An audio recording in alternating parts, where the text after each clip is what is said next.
Nindot ang ato mga pagbasa karon kay ang tema magka-relate kining gyudtang tanan ha. Kay karon sa magkausap pa mo ni ato pangisgutan ang mga ginabuhat nila ni Marites og ni Tolets no. Katong mga chikadura, katong mga chismosa sa karaan pa nga panultihon katong mga hitachi no. Himantayon, tabian og chismosa. Pero ba ninyo na nga ang pulong importante ha. Kay kung sa atong pagsulti nindot ang atong pagpadayag niini nindot sa nangyang pag-abot ngadto sa mga tao. Pero kung way klaro, awas ay klaro. Kamantayan mo na sa ng mga balita nga way klaro. No? Ang ilang pagsulti sa mga pulong. Nila, balita. Usa ka bomberohan, no, nagkabuang. Kaya nga naman, nasunugan. Masunugan na bombero. Paita. Usa ka isda, nakitaan nga namatay. Nga naman, nalumos. Lumos na ng isda, ay klaro. Usa ka buta, nakadunggab. No? Nga naman, kaya napaong kuno iyang pananaw. Paita. Marar sa nagingon nga katong usa ka tao, no? Nga naglakaw, napandol, nga naman, kaya way siya tiil. Mo nang pastilan, wagi klaro ang mga balita. Usa ka basurero ni Kiha Pilde kay gibasura ang iyang kaso sa korte. Maningon ang pagkalisod ba no? Mao na kailangan ato yung tarungon ang mga pulong ha. Labi na sa atong pagsulti sa mga higayon nga doon na tayo pangayoon. Karami itong mo order sa restaurant no. Usay maglibog to sa ilang mga ipangayo. Tiyaday tagay kog milk tea day. Diyan sir, sagulan o gatas, ayaw lang kay luod. Milk tea niya, way gatas. Pareher sa na ma-order og iced tea ba? Dahil tagay kong iced tea dahil kanang white ice. Magkalibog sa ginoo. No? Marabag sa atong kinabuhi nga natin, makitaan nga mga nagkagubot, ang mga isulti, labang pa mga gubot. Na idwa kabuta, nag-away, nagsinumbagay. Di man yun magpatuon, ingon lang sa katao, agoy, pildi di rin usani. Kaya nga naman, na usani nila, nagdabang kutsilyo, nanagan ang duha. Abi kang kinsay, nagdabang kutsilyo, kung pastilan mo, no? Labi na yun kung naay magpatambag. Nya di sakto ang pulo nga gihatag, magkabuang yun. Di sa kami ko, hindi siya, bayon saon man ako nga mag-propose ko sa akong uyab ba niya. Nindot kayo, nandiyain na lang, ani, pixie lang. Day, wa kay buhaton og wa nga naman pakasalta. Maita. Mo nga na pastila ditso ba no. Mo nga sa atong kinabuhi pagkalisod gyud no. Mo nga ato yung naon ha ng atong paghatag sa pulong sakto gyud no. Yung timing kay karong adlaw wag sa ulog no. Ang pag-ila sa pulong sa Dios. Diyan ang pulong nahimong tao. O mo na ni karon nahimong sumbanan sa atong pagtulunan. Kung saan na to nga makaton ta parte sa Ginoo. Karon gi-declare nga Sunday of the Word of God. Din ang pulong nga gisilbi sa Ginoo nahimong importante sa matag usa kanato. Sa atong mga pagbasa sa Ebanghelyo, si Jesus nanggadto sa Galilea ug sa Nazaret aron sa pagsangyaw sa pulong sa mga simbahan. Og didto iyang gibasa ang pulong nga gihapayag ni Isaías nga naghisgot mahitungod kaniya mismo. Muna sa katapusan siya pagbasa, ningon siya, ang inyong nabatian, nahitabo sa inyong atubangan. Wow, no? Kaya kung natin tanawon, unsa din na ang pulong, nagingon sa Ginoo. What is a word? So, naroon sa word nga pulong, W-O-R-D. W, unsa man na, ang word, it's a wake-up call. Usa ka warning. Samtang magsangyaw si Jesus sa may balita, mawarningan ang mga tao sa mga angay nilang buhaton. Di ba nang si Jesus pag hinulsol sa inyong mga sala kay hapit na matapos ang kalibutan. No? Mo nang mawarning mo din ang silang nga maminaw sa gideta sa itong kinabuhi. No? Pero sa kahubog kasi kitsyakit Tsakin sa isog ninyo diha. Da, niguwa bito ng tao siya. Ako, nga naman ba eh. Tsaka kuyugi ko bi kay hubog ko. Basi kasabaan ko sa mga asawa. Maita. Kaya mo na nga. Warning to, pero dili sa sakto pagi. Mo nga letter O, importante yun ha. Nga sa pulong sa Ginoo, kita mo obey. Ha?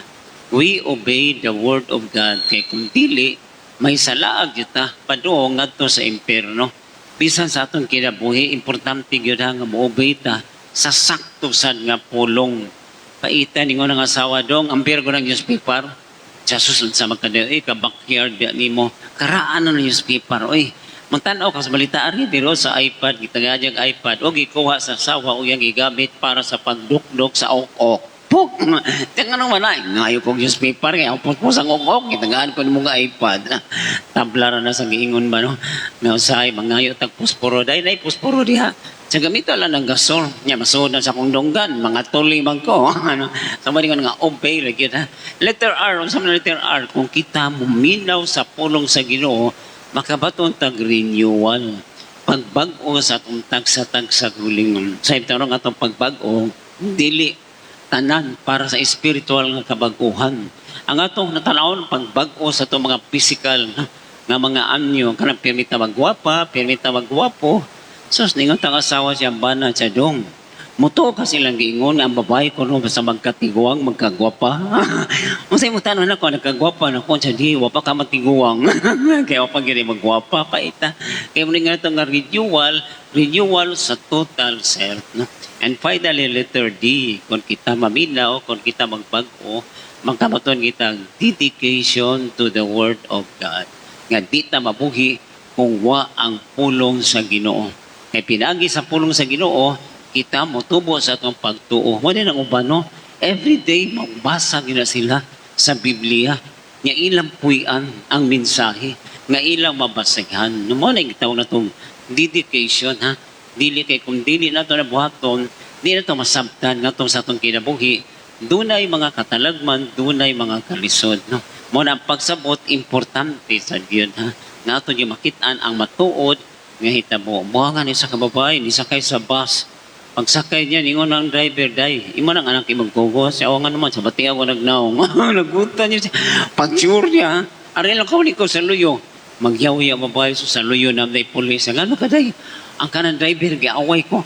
Hinawayon kayo. Ari, labanan tika. Hala, kuyugan tika. Haron di ka maglisod. Sige, ibutang sana imong ikugos na unggoy. Ni sabot. Pero mo na ito nga ang pagsabot sa kamatuoran. Ha? Mo din nga sa itong Santos nga misa, doon ay duha ka party. No? Kasaulugan sa pulong o kasaulugan sa Eucharistia. Usahay mangutana mo ba, Father, kano samtang kaiwan nga na-late sa misa? Binawangan sa mga pari. Kana di ka kaabot sa kolekta. Kailan kaabot ka? Dili, malate ka kung di ka kasugod. Pero kinalan, imo dyan maabtan ang pulong pagbasa sa mga pulong. Ha? Kay duha ni ka-party, kay kung usara, imo maabtan, katunga ra. Mabuta nang ang pulong importante kay diya sa itong may bawaan o maila. Kinsa si Kristo sa itong kinabuhi.